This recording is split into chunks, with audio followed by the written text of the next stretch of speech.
So this whole video will be on how to plant seeds in a classroom setting.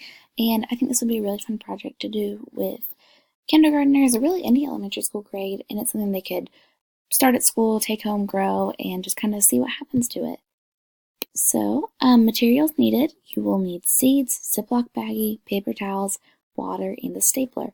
Here's an image of kind of a very developed one. Now you can see, the seeds here, your paper towel, your baggie, and there's a couple different methods you can do it. This isn't the only way. A lot of schools actually do this, but I think it's a really fun project to do with your classroom.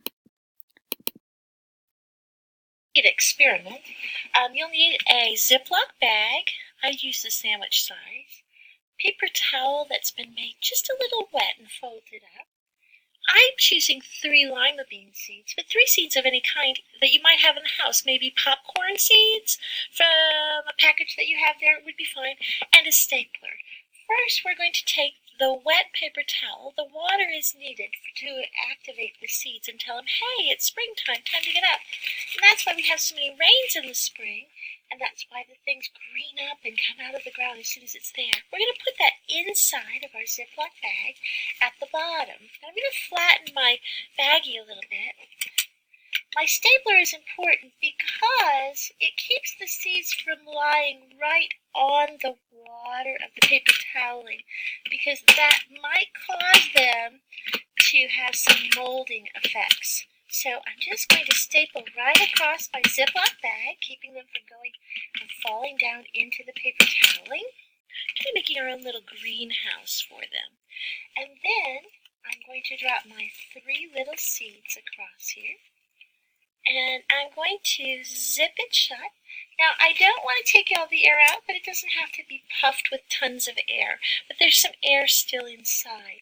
So, if I leave it sitting this way, it will begin to grow when it gets warm. Or will it grow if it's cold? I wonder. Well, to find out, you could just simply make more than one. Put one in the refrigerator and one in a warm, sunny spot. What if it's warm and dark? Like a closet. I wonder. Now's the time to check and see. That's what this experiment is about, is to see what makes that seed grow, because you know you put them in the ground. But do they have to be in the ground? There's no dirt here. What will make it grow? How's that going to happen? I guess it's time to watch and see. So that was a little demonstration of kind of how you get the seeds in there and what will happen. If you were using the stapler, like if I was doing it with a kindergarten class, I would probably not let them staple by themselves, but that would be something, once the other steps are ready, they can come over to me and I can check it first and see who's done the project, who hasn't. So just a recap, you get your paper towel wet, you fold it and place it in the Ziploc bag, you staple right above the paper towel, place the seeds in that top half from the staple to, the seal, and then you seal it tight and watch your seeds get growing. So thank you.